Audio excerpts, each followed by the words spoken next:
నువ్వు మా అమ్మనే తోస్తావా? ఇప్పుడు నీకే రైట్ ఉందని లక్ష్మి దగ్గరకు వచ్చావు. అసలు మా అమ్మని ఎందుకు తోసావు?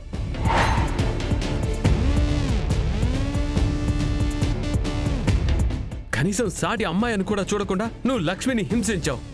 తన మీద నువ్వు తప్పుడు కేసులు బనాయించావు. దానికి ఆ దేవుడు నిన్ను సస్పెండ్ చేసి ఇలా శిక్ష వేశాడు. అయినా కూడా నీకు బుద్ధి రాలేదా? నేను సస్పెండే అయ్యాను. త్వరలో ఆ సస్పెండ్ని రీవోక్ చేసుకుని డ్యూటీలోకి వస్తాను. ఇలాంటి అన్యాయాలు, అక్రమాలు, కుట్రలు చేస్తే ఈసారి సస్పెండ్ కాదు, నువ్వు టెర్మినేట్ అవుతావు. సరే, నా సంగతి పక్కన పెట్టు. నీ పని మనిషి మీద ఈరోజు ఆ కేసులు కొట్టేయించానని తెగ మురిసిపోతున్నావు కదా. రేపు అసలైన కేసుంది. ఏ కేసైనా సరే మా కనకం ఎప్పుడు తప్పే చేయదు. తను నిరపరాధిగా తిరిగి వస్తుంది కూడా. ఎలా శిక్ష పడకుండా బయటకు వస్తుందో నేను చూస్తాను.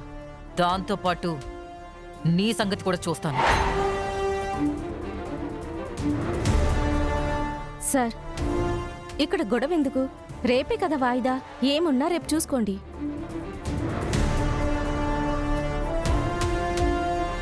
కనకం, నిన్ను ఎలాగైనా రేపు ఏ నింద లేకుండా కడిగిన ముత్యంలా కోర్టు నుంచి బయటికి తీసుకొని వస్తాను.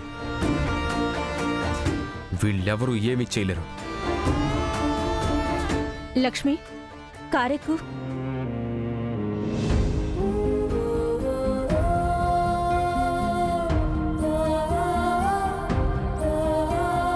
లక్ష్మి,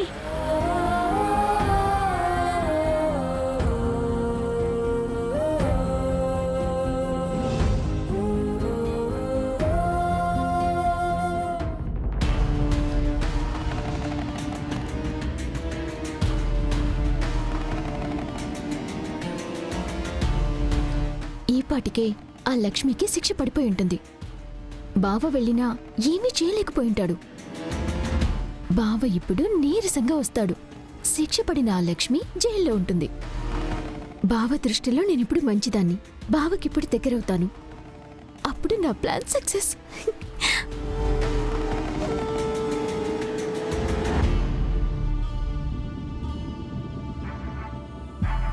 పిన్ని, ఆ లక్ష్మికి శిక్ష పడిందా?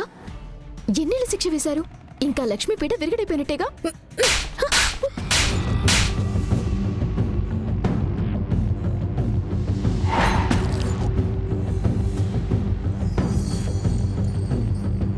అంబికా, కడుపుతో ఉన్న పిల్లని ఎందుకే అంత దెబ్బ కొట్టావు? ఇప్పుడదంత తప్పేం చేసిందని? నేను చెప్పిందేంటి, మీరు చేసిందేంటి? నేనేం చేశాను పిన్ని?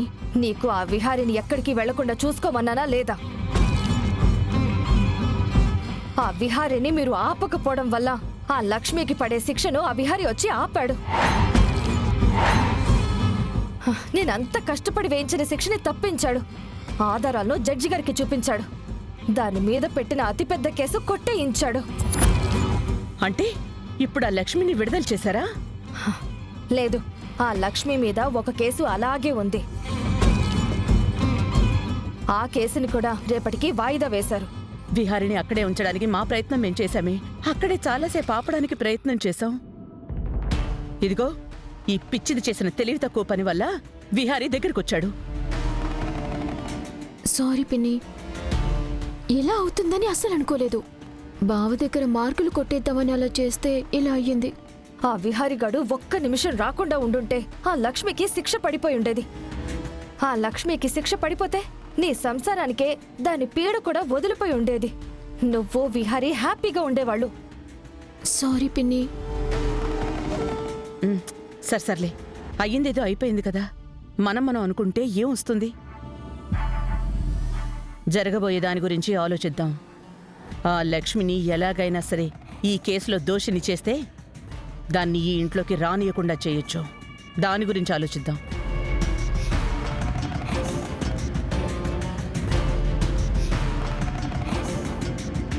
విహార్ బాబు. ఏంట్రా బాబు, మీకు వెనకాల దెబ్బ తేలింది బాబు.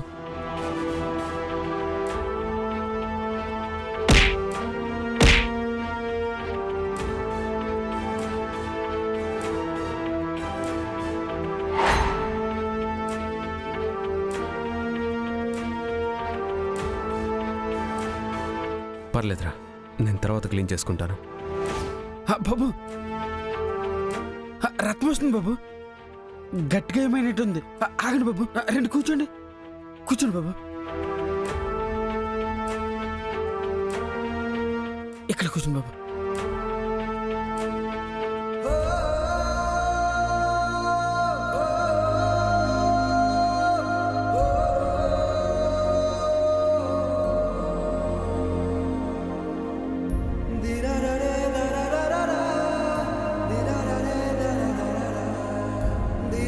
తను తప్పు చేసింది, నాకు రెడ్ హ్యాండెడ్గా దొరికింది.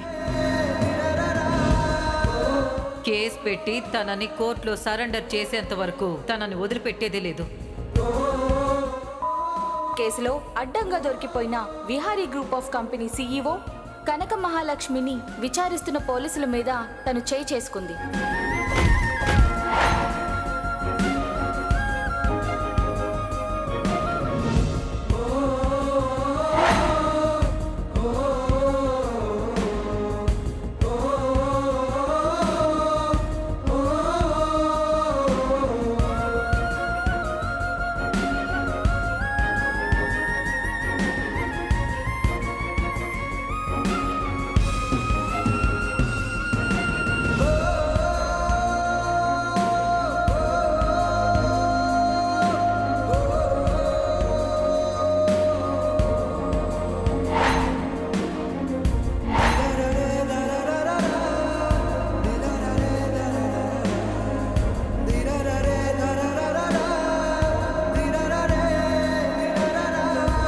బాబు ఇన్ని దెబ్బలు ఎలా తగిలినాయి బాబు?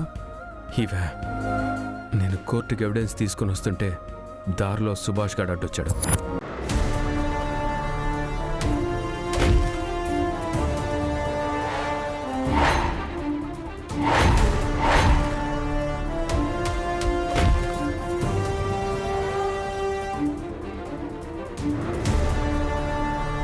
మీరు నన్ను క్షమించండి బాబు.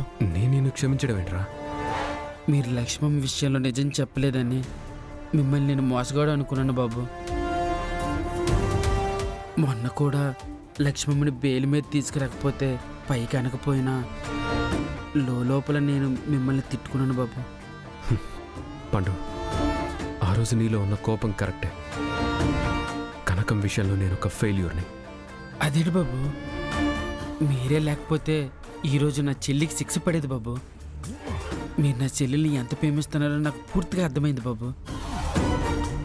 నా అలాగే మీ మీద కోపంగా ఉన్న యమునమ్మ కూడా త్వరలోనే అన్నీ అర్థం చేసుకుంటారు బాబు.